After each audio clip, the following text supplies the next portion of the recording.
Todd Blanche produced publicly do not prevent Todd Blanche from simply reinstituting everything about the slush fund in its entirety after he is confirmed as Attorney General. And this morning, right on schedule, Senators Cornyn and TILLIS issued a joint statement saying they're completely satisfied with the unenforceable pieces of paper that Todd Blanche released, and now they are happily ready to vote for Todd Blanche to serve as Attorney General, saying, quote, "We look forward to voting to advance his nomination out of the Senate Judiciary Committee soon." And with that written statement and their complete public surrender to Donald Trump after Donald Trump attacked them both this weekend on social media, Senator Cornyn and Senator TILLIS have both preserved their futures as lobbyists. as Washington lobbyists.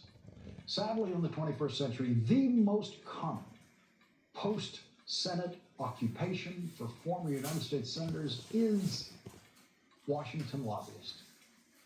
It wasn't always this way. The lobbying afterlife of senators started in the 20th century. When the senator I worked for, Daniel Patrick Moynihan, retired from the Senate in January of 2001, the day Hillary Clinton took the oath of office to serve in his place in the Senate, Senator Moynihan went back to his previous life in academia. He was a Harvard professor when he ran for Senate and won in 1976, and after the Senate, he joined the faculty of Syracuse University. That was already a rare choice by that time in our politics, when former senators have become worth millions upon millions of dollars as lobbyists in Washington. Senators have lifetime floor privileges. That means that a United States senator, after leaving office, for the rest of his or her life, can just walk onto the Senate floor with all of the freedom of a serving United States senator. No mere lobbyist who was not a senator is even allowed to ride in the senators' only elevators in the Senate buildings. With the hordes of lobbyists in Washington trying to get appointments with senators, it helps a lot when the lobbyist used to sit beside that senator in committee hearings or on the Senate floor. Nothing helps more than that. That's what makes senators so valuable as lobbyists. Former senators are worth more money as lobbyists when their party is in power, of course, but they are worth zero money forever if they are shunned by their party.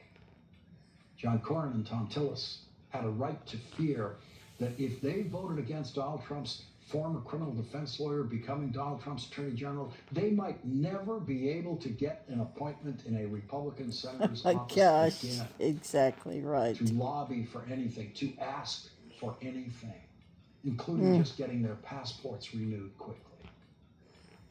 John Cornyn and Tom Tillis might not become lobbyists, but they will still want or need some kind of favors at some time from Republican senators, including jobs for family and friends. And that is why you saw Tom Tillis being so timid in his language about this situation last week, so apologetic for even hinting at getting in the way. And I pointed out Tom Tillis's timidity last week, using that word about him here on this program when covering this standoff. I never once expressed the slightest confidence that John Cornyn or Tom Tillis would actually find the courage to vote against Todd Blanche's confirmation. And it doesn't take courage to vote against the acting Attorney General who created a slush fund that you, Tom Tillis and John Cornyn, found to be unethical and improper. Just the creation of that slush fund and the tax amnesty for Donald Trump and his family, that's reason enough to vote against Todd Blanche if you just base your vote on the common standards used for Senate confirmation for the lifetimes of those senators. Todd Blanche has many other transgressions in his time at the Trump Justice Department that require a vote against his confirmation, such as trying to prosecute former FBI Director James Comey for posting a photograph of seashells. Todd Blanche has many more disqualifying ethical strikes against him beyond just the slush fund and the tax amnesty for Donald Trump. So it doesn't take courage to vote against Todd Blanche. It takes common decency. There is absolutely no way a Republican nominee for Attorney General in the 20th century, with Todd Blanche's unethical record, could possibly have won support of Republicans in the United States Senate. That's the way it used to be.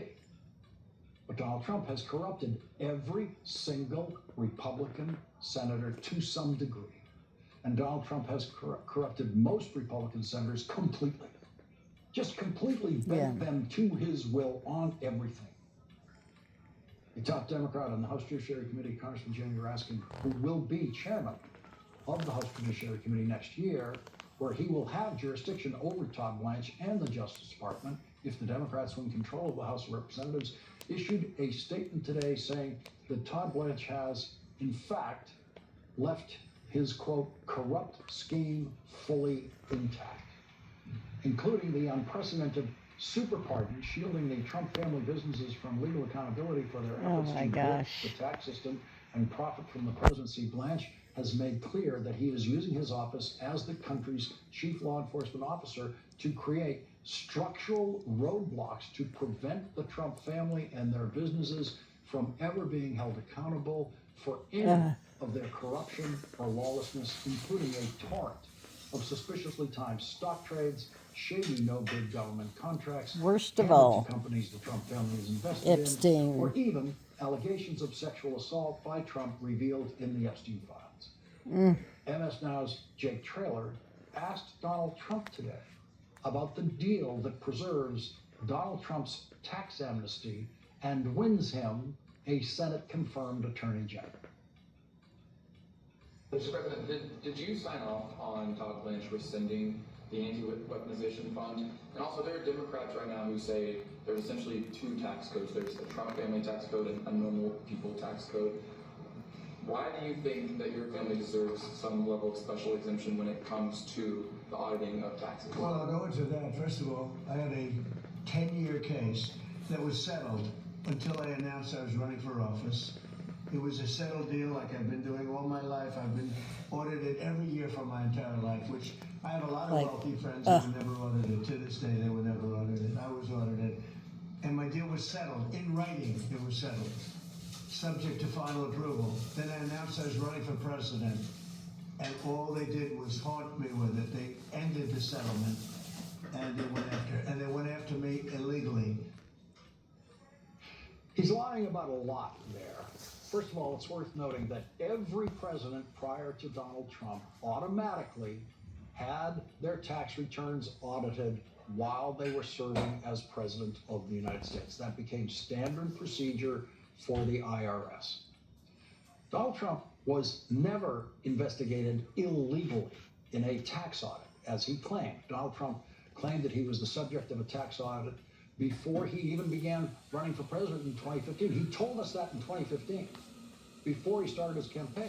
He couldn't release his tax returns because he was being audited. Never mind that every previous president had released their tax returns even when they were being audited by the IRS. That audit is one of the audits that we know had been going on for a significant amount of time due to the complexity of Donald Trump's tax returns before he became a political candidate.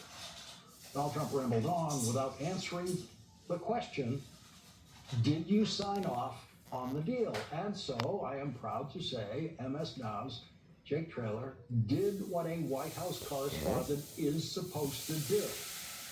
He asked the question again. I didn't look at it. All I know is that Todd Blanche is great. He's going to do a great job. Everybody knows it.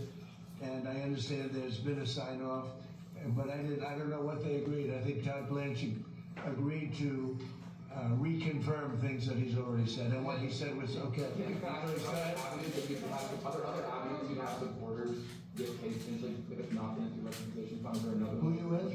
I'm with MS Now, sir. You who? MS Now. MS Now? Why? Terrible show. They have the worst people on that show. Are there other athletes that you want to see? No, there's no other avenues that I know about. Go ahead.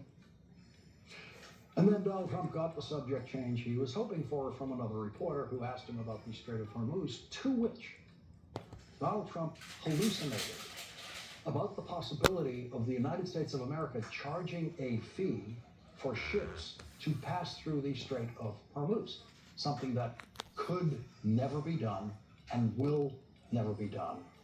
And oh, by the way, would be a crime against international law and laws of the seas. And there's only one person in the world who could even say something as insane as that out loud, and that is the pathological liar sitting in the Oval Office today who claimed